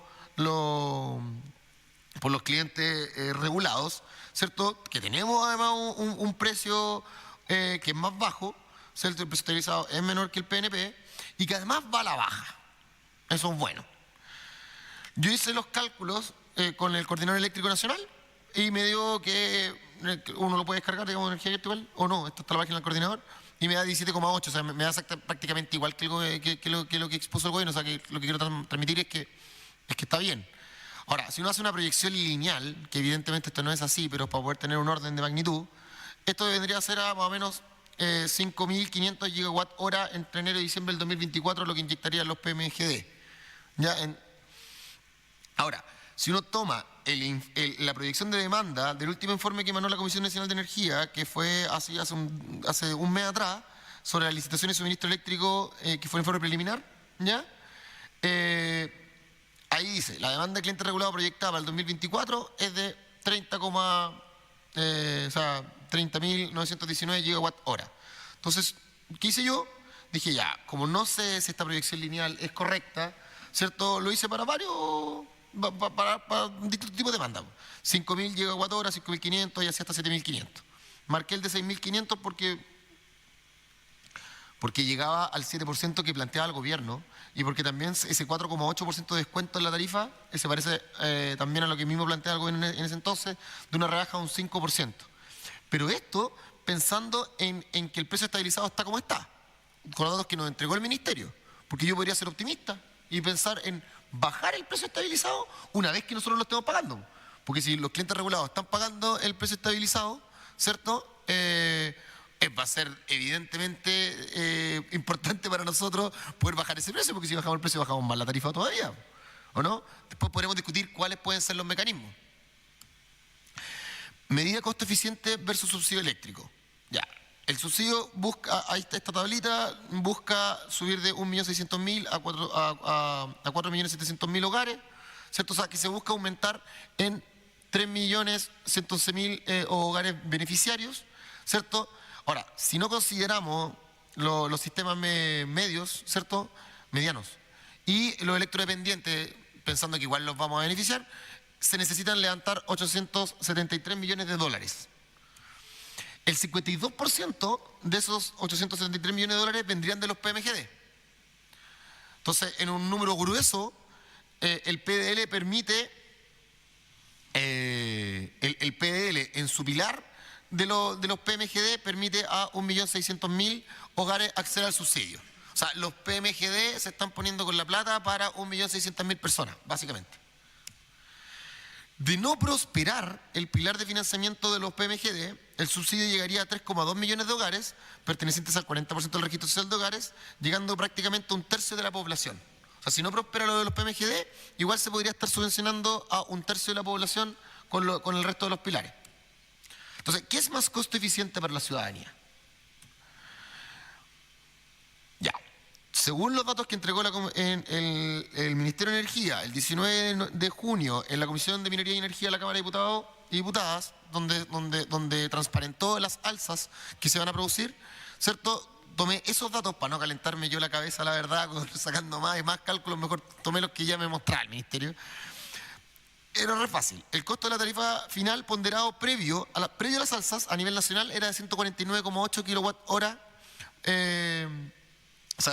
pesos por kilowatt hora. Este llegaría a 235,1 kilowatt hora al año 2025.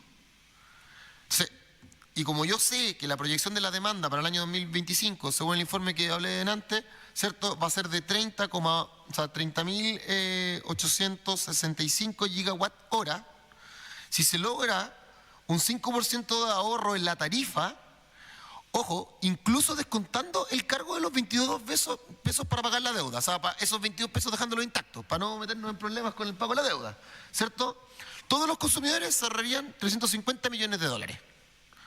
O sea que en vez de gastar 150, nos podríamos ahorrar 350.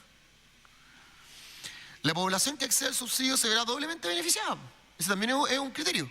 Porque si yo logro reducir en un 5% la tarifa para todos, eso le va a llegar a todos, a los que también tienen subsidio y a los que no tienen subsidio. Por tanto, haría que el subsidio sea más eficiente.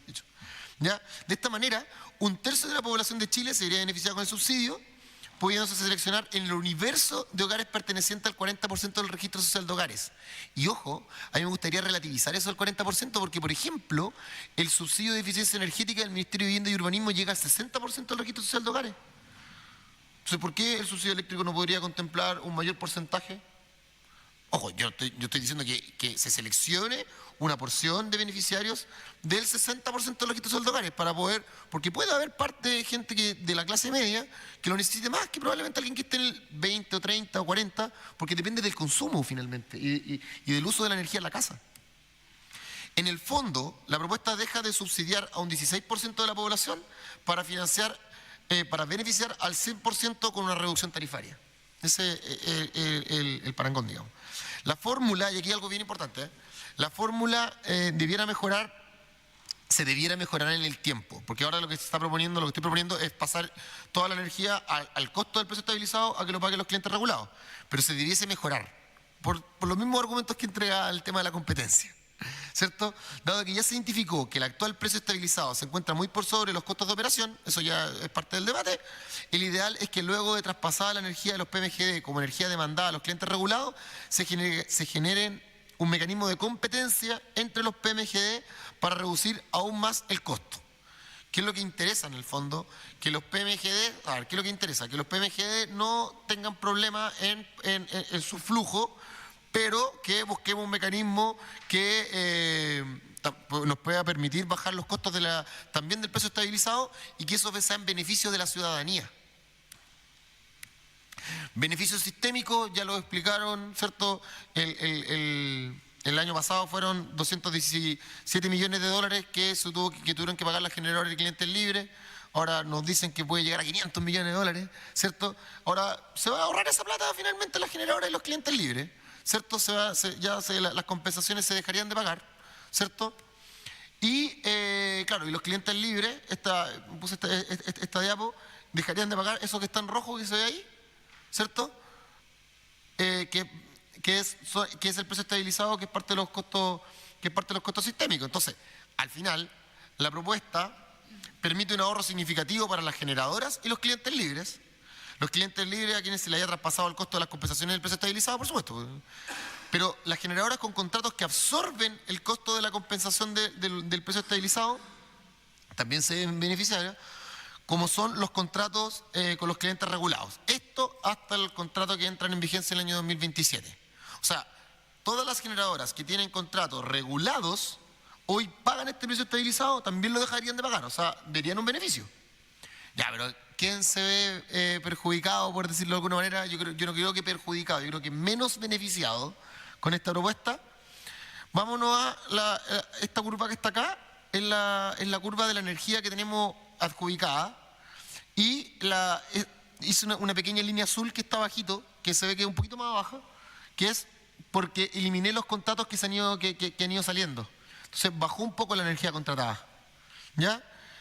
La energía consumida entre los años 2019 y 2022 fue al orden del 60% de la energía contratada. O sea que cada contrato percibía un 60% de lo que tenía. Eso es a lo que estaban acostumbrados las generadoras con contratos regulados entre el 2019 y el 2023. O sea que si yo soy una generadora, tengo un contrato y en mi P por Q me da 100 millones de dólares, yo estaba recibiendo 60 millones de dólares y eso estaba acostumbrado. ¿Ya? ¿Qué proponemos nosotros?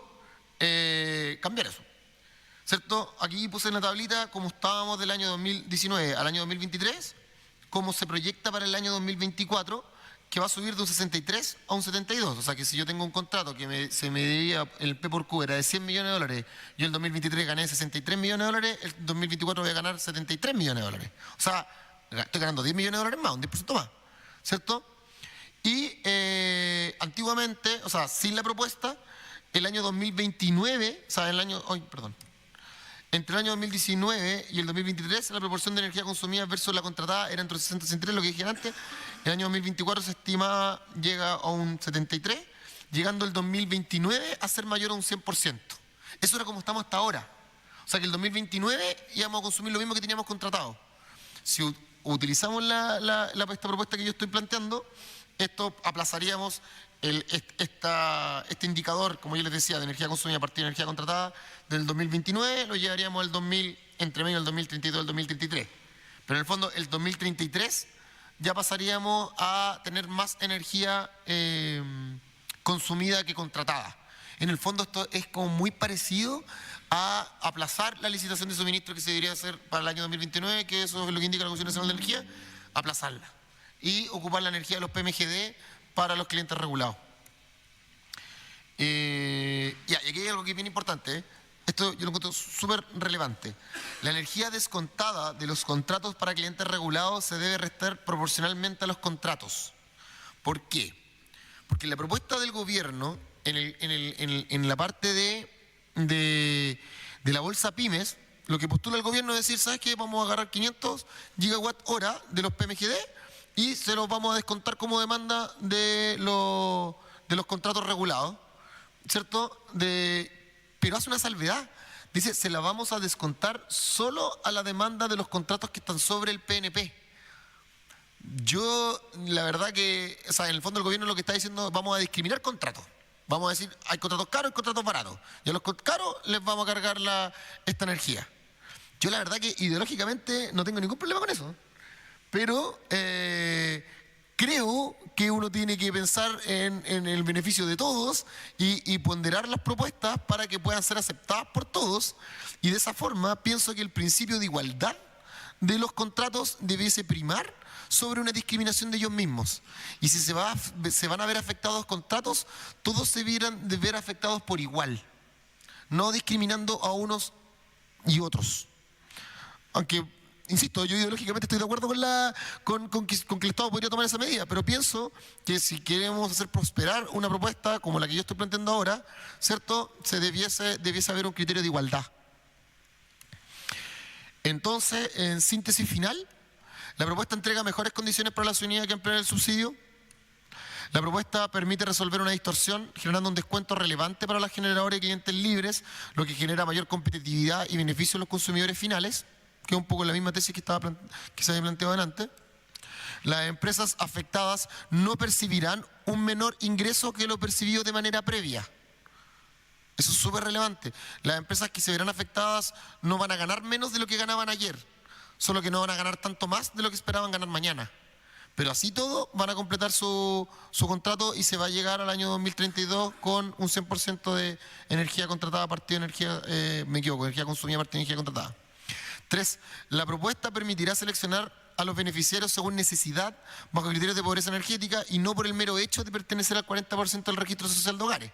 O sea, aquí vamos a decir, ya, de la mitad de la población, que es lo que busca beneficiar el proyecto del gobierno, nosotros vamos a beneficiar a un tercio y ese tercio lo vamos a seleccionar según su necesidad en la mitad de la población.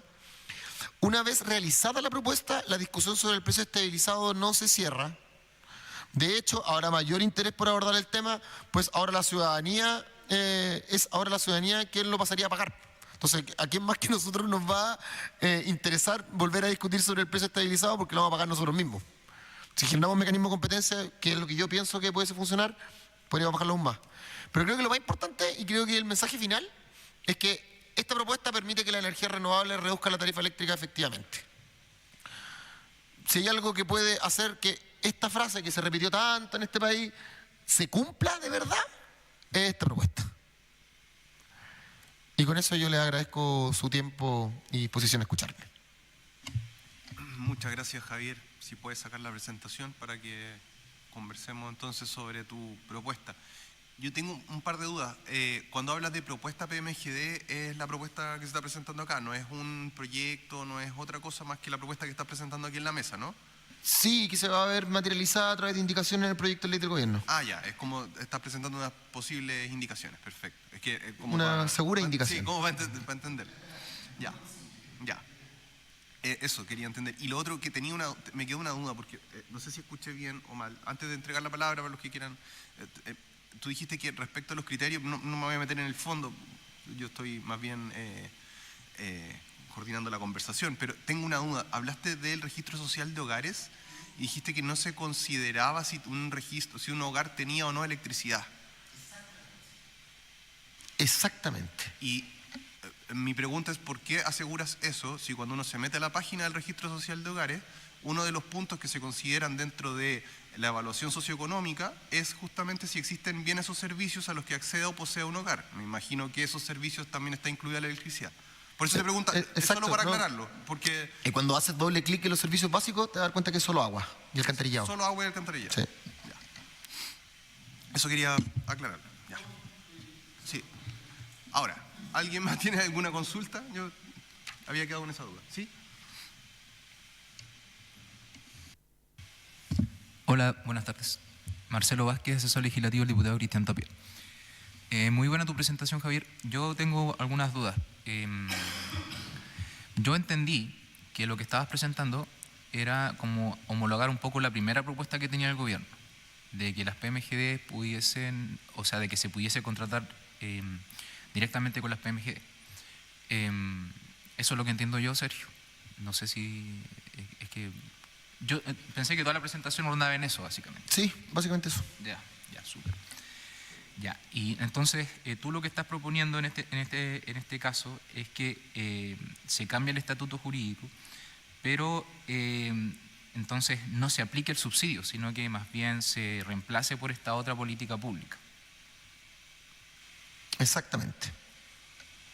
Perfecto. Ya, y mi última pregunta, con respecto, por ejemplo, al estatuto que tienen los PMGD, porque no son pyme, digamos, son también fondos de inversión. ¿Qué podrías decir a partir de eso? Bueno, yo pienso que la pregunta es más política que técnica. Lo que yo pienso, a mí no me importa si el gato es negro o el gato es blanco. Lo que importa es que coma ratones. Comer ratones es bajar la cuenta de la luz. El Estado de Chile generó una política pública para atraer inversión en PMGDs. Fue el Estado de Chile.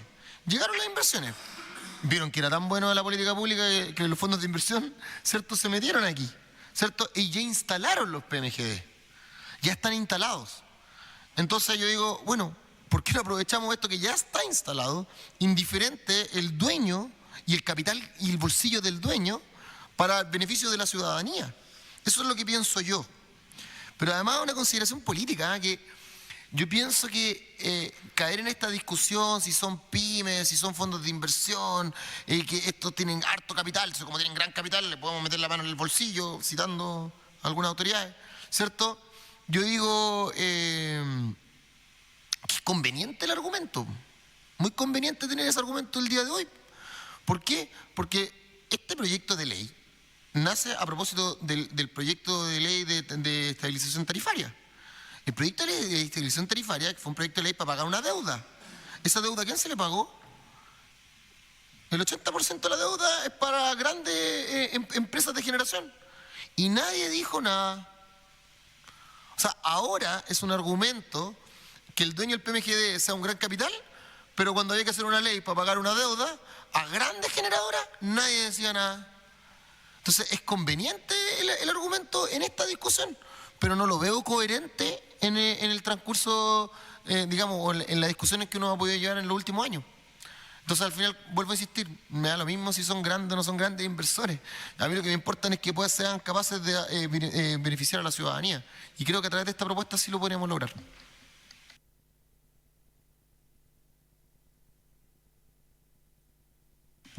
Bien, ¿sí? Matías. Gracias, Javier, por la presentación. Me vuelvo a presentar, Matías Cox, del gremio de generadores pequeña y mediana. No sé si es una duda o un comentario para que lo vean en la propuesta, Javier. Yo creo que es importante tratar de entender de dónde viene el precio nuevo corto plazo, el precio estabilizado, y también por qué se cambió. Haciendo un poco de historia, el precio nuevo corto plazo era el precio que se le traspasaba a los clientes finales antes del 2004, o sea, el 2005, perdón. Con la ley Corta 2 empezaron las licitaciones de las distribuidoras. Y por eso, para entender que el precio nuevo corto plazo es un precio administrado, no un subsidio, un precio administrado, que tiene otra lógica, que tiene una lógica en que la administración, dentro de ciertas normas de competencia, fija un precio a la demanda final, y por algo se pasaba esto era un cálculo que se hacía en base al costo marginal, con el precio nuevo de medio mercado, y se hacía un cálculo que es bien complicado, pero se llega a ese precio. Lo que yo veo complejo es que se estaría traspasando a los clientes regulados dos sistemas de precio de manera simultánea. Un precio que viene de licitaciones competitivas con un precio administrado. Y en ese ámbito es una discusión que se está dando en el proyecto de ley que está actualmente en el sistema mediano. Porque en los sistemas medianos pasa lo mismo. Hoy día es un precio que es un precio administrado que...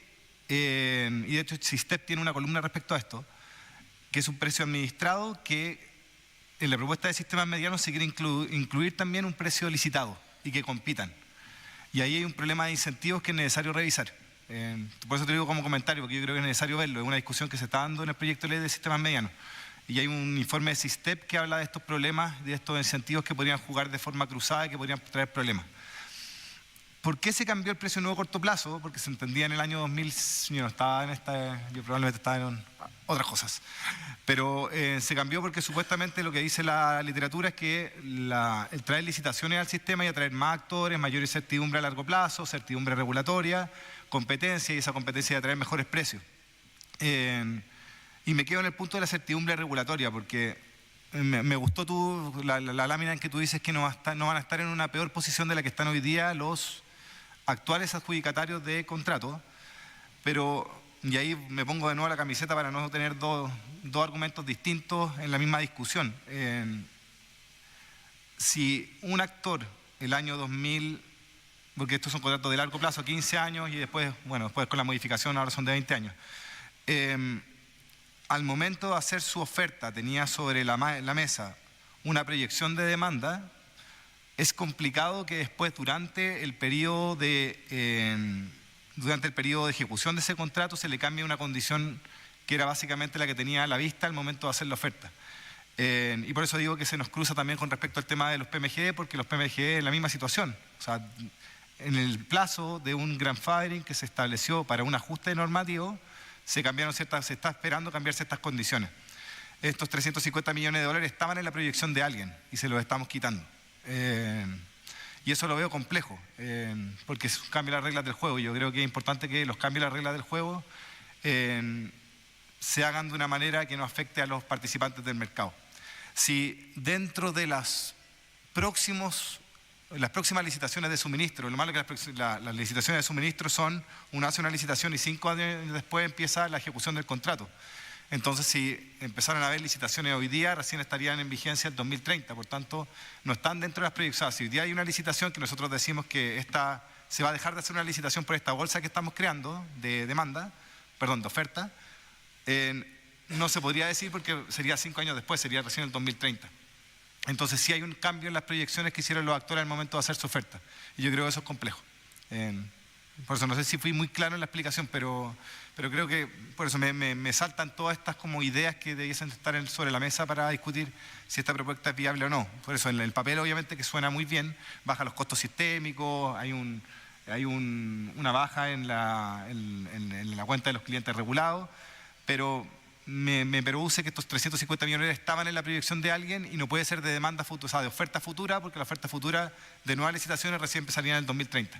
Entonces eso me genera un poquito de ruido en la propuesta. Eso, Javier, gracias. Javier, antes que conteste, dejemos que también Javier te quiera hacer una consulta. Perdón, Rafael. Sí, Javier. Sí, efectivamente, solo para poder entenderla un poquito mejor, me parece que esto difiere de la primera postura del gobierno, porque en la primera postura del gobierno había un diferencial que alguien también lo pagaba. Entonces, yo lo que entiendo, y es un 7%, ¿te acuerdas que el gobierno decía que por esto iba a haber un ahorro de un 7% y alguien lo pagaba, digamos, ese diferencial, vía aumento, creo que era el aumento del cargo público, una cosa así. Entonces, sí, en la primera postura del gobierno era así. Entonces, debo entender que con tu postura actual, de aquí salen los 150 millones de dólares, salen del subsidio, porque no sé de dónde se reponen o no lo entendí yo. Porque lo que yo entiendo es que el cargo que se le está haciendo hoy día, la propuesta del gobierno es al PMG de 50 millones de dólares al año, ¿no es cierto? Por 3 años son 150. Con la posición tuya, eso me parece que sale del subsidio. Ya, sale, perfecto. Okay. La primera cosa, para poder entender. ¿Okay? Y mi otra duda es si es que tú has hecho, que es un poquito lo que dice Matías, que es un poquito, yo entiendo que aquí la cantidad de energía que inyectan los PMGD no es menor. O sea, son 3.500 gigas, 4.000. Entonces, y esto es solo inyectan en el bloque solar. Entonces, si tú incluyes toda esa energía PMGD a un precio X, que eso se le va a restar, alguien va a salir desfavorecido, obviamente, lo que decía Matías, que yo creo que haciendo un poquito la cuenta mental son los generadores que hoy día tienen contratos adjudicados a los clientes regulados. Entonces, ese ahorro habría que hacer el cruce del análisis respecto de los contratos que hoy día son caros y también de los baratos. Habría que hacer ese cruce para ver quién aparece, como tú decías en la presentación, perjudicado, porque aquí tú sabes que hay que ver qué bandera aparecen en el contrario. Solamente es el comentario, un poco también haciéndome eco de lo que decía Matías. Javier. No, muchas gracias. Primero que todo, agradecer lo constructivo de los comentarios. De hecho, se me había olvidado transmitirlo, que antes de contestar la pregunta, cada una de los dos comentarios, es que está la propuesta, y la propuesta lo que quiero transmitir es que puede evidentemente ser mejorada también. A alguien le puede gustar una parte y no otra. Entonces podemos ver, yo creo que el ejercicio democrático permite conversar las cosas para poder llegar a soluciones donde la gran mayoría queden satisfechos. Pero no porque no me gustó una parte, ya, el proyecto está malo, digamos. Yo creo que esa no debiese ser la forma en cómo trabajar la propuesta. Entonces, agradezco cada comentario que me puedan hacer ahora o después para poder ir mejorando esto, porque esto se va a poder ir mejorando en el transcurso de la discusión legislativa, que por lo menos tenemos la próxima semana, por lo bajo, ¿cierto? Entonces, ahora, yendo a los dos comentarios, el tema de las reglas del juego, Matías, tiene que ver con que nosotros estamos usando una prerrogativa que el Estado hoy tiene con las reglas del juego actuales, que es que las generadoras, cuando firman, van a la licitación de suministro y firman los contratos, saben que el riesgo de demanda la tienen ellos. La CNE mañana podría tomar la decisión de hacer una licitación al 2030, como dices tú, pero puede contratar 20 teras. Entonces, el 2030, en vez de quedar, como dije, que iba a quedar estaba como entre un 80-90% de energía consumida a partida contratada, si contrata mucho y aumenta mucho el denominador, ¿cierto? Debe quedar un 30%. Entonces, es efectivo. Probablemente una empresa hoy está calculando cuánto va a ganar mañana, ¿cierto? Pero esto no hay que verlo de aquí a hoy a mañana, sino hay que verlo también en un mediano plazo. Entonces, lo que yo estoy diciendo es, restemos un poco de demanda, que igual nos permita, sin caer peor a como estábamos el año pasado. Eso es importante, ¿cierto? Sin que nadie se vea perjudicado, sino menos beneficiado, que son cosas distintas, pienso yo, ¿cierto? Pero veámoslo en el mediano plazo para que los flujos, digamos, se puedan mantener para todas las empresas. Eso me parece que también es importante. Ahora viendo a lo que nos plantea Rafael, me cabeceé un montón con esa pregunta, Rafael.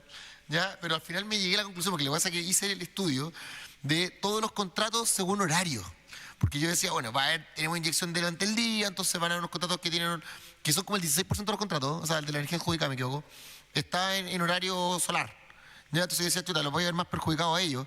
Pero después me di cuenta que esto lo puedo llevar a un criterio de igualdad de manera proporcional, digamos, de manera administrativa, tal cual lo está haciendo hoy el proyecto de ley del gobierno. Porque hoy el proyecto de ley del gobierno dice esta energía se le va a restar a los contratos que aumentan el precio nudo promedio. Bueno, yo puedo decir, bueno, esta demanda o esta energía se va a restar de manera proporcional a cada uno de los contratos. Entonces, eso no vería afectado a un contrato por sobre otro. Y si tocamos el tema de las inyecciones de energía, la verdad que acá tampoco estamos variando eso respecto de lo que actualmente es, que puede ser un tema, ¿eh? Pero hoy ya los PMGD inyectan primero que todo el resto de las generadoras. Entonces eso no cambia. Por tanto, ninguna generadora, digamos, a la hora de generar se va a ver afectada por esta propuesta, porque básicamente se va a mantener lo que está el día de hoy. Entonces no hay una variación en ese sentido, y eso también permitiría que no hubiese una empresa o un contrato más perjudicado que otro, que es lo que yo creo que no debería ser para que esta propuesta flote. Si en el fondo a mí lo que me interesa es que eso pase. Gracias, Javier. Darío. Gracias, Sergio. Gracias, Javier, por la presentación. Tengo una pregunta, más allá de lo que decía Matías, ¿cierto? ¿Se ha evaluado o han podido analizar algún tipo de mecanismo competitivo de asignación de la energía de los PMG? Porque hoy día, si bien hay un cierto grupo mayoritario que está en el precio estabilizado 244. También, bueno, hasta antes de esta discusión había un portafolio interesante de generación distribuida que además estaba pensando instalar sistemas de almacenamiento, ¿cierto? Que puede tener una inyección 24/7 o no solamente concentrada en horas del día.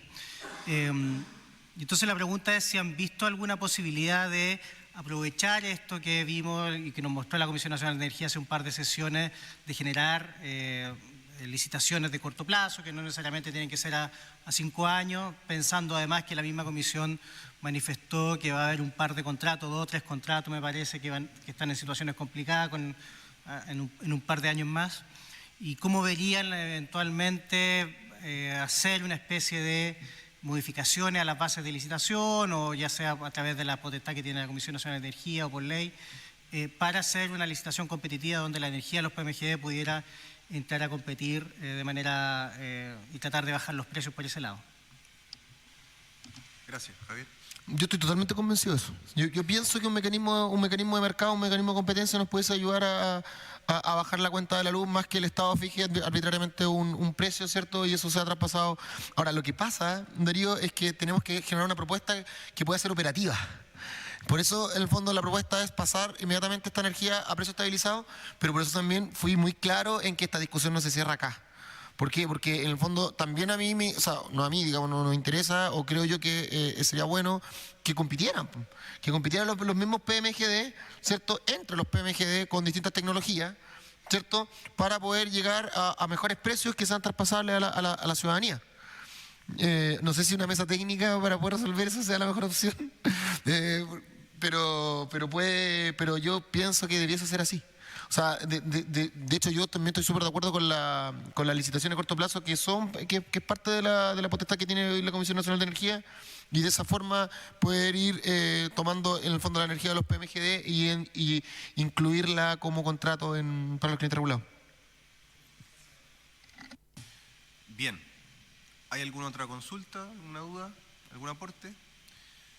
Habiendo escuchado entonces las presentaciones, Nicola lamentablemente nos tuvo que dejar, pero le pido la excusa. Agradecer también a Rafael que nos haya acompañado, Rafael Loyola desde APEMEC con la presentación, y a Javier con su propuesta. Damos entonces por terminada esta sesión de la mesa y los dejamos invitados a la próxima sesión, que sería el lunes 30 de septiembre.